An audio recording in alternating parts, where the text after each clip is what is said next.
Matin calme à Nairobi. Dans le centre, des magasins fermés.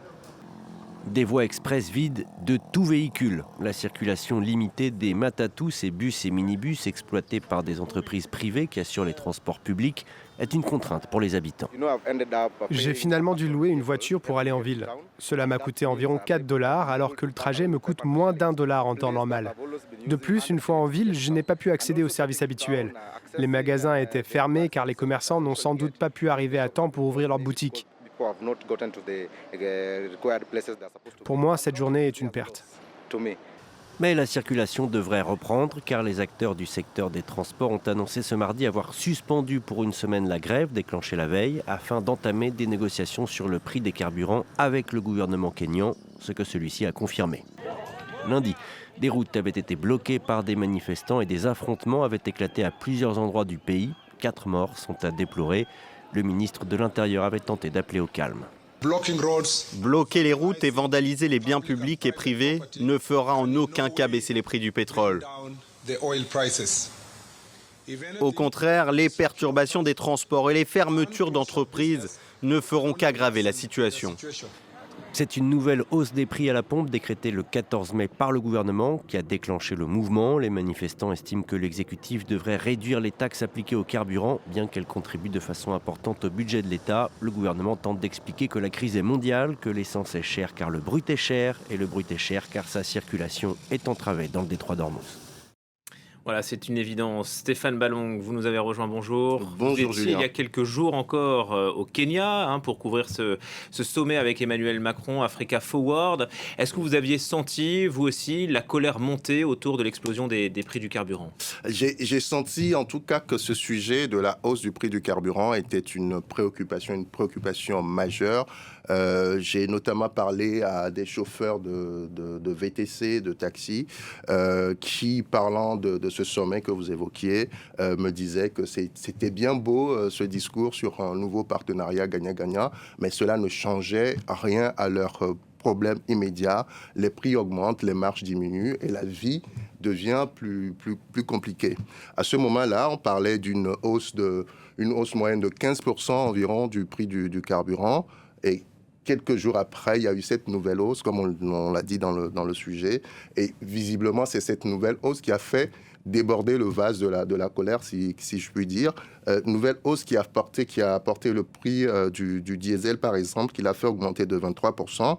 Et ce qu'il faut savoir, c'est que depuis le début du conflit au Moyen-Orient, les prix des carburants ont explosé, l'essence a augmenté de 20% et le diesel de 46%, ce qui est significatif pour les transporteurs notamment, qui vivent de ce métier-là et qui sont contraints d'augmenter les prix des transports pour les citoyens qui eux-mêmes connaissent déjà une situation économique difficile. Si vous voulez, William Ruto, le président kenyan, est bien conscient de cette situation. Il a même évoqué dans une conférence de presse avec Emmanuel Macron, et les deux chefs d'État ont insisté sur le fait que c'était une crise qui frappait leurs populations respectives, mais c'est une crise dans laquelle leur pays n'est en rien responsable.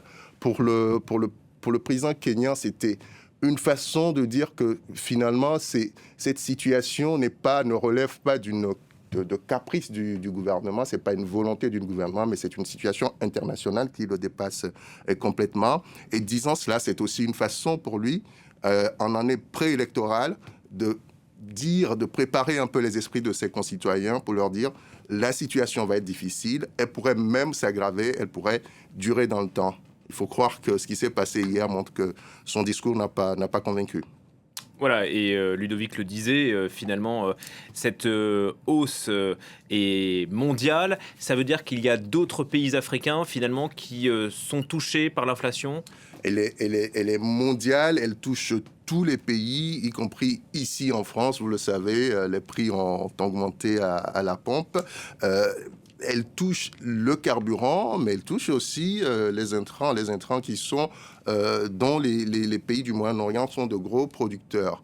Mais c'est vrai que cette inflation se ressent davantage en Afrique et surtout en Afrique de l'Est. Si vous voulez, des pays comme l'Ouganda, l'Éthiopie, le Rwanda, la Tanzanie sont des pays qui sont fortement dépendants du Moyen-Orient pour leur approvisionnement en carburant, mais aussi en engrais. Donc pour ces pays-là, il y a une conjoncture inflationniste qui touche immédiatement le portefeuille des ménages, mais il y a aussi un risque de pénurie parce que le détroit d'Ormuz n'est toujours pas encore véritablement ouvert.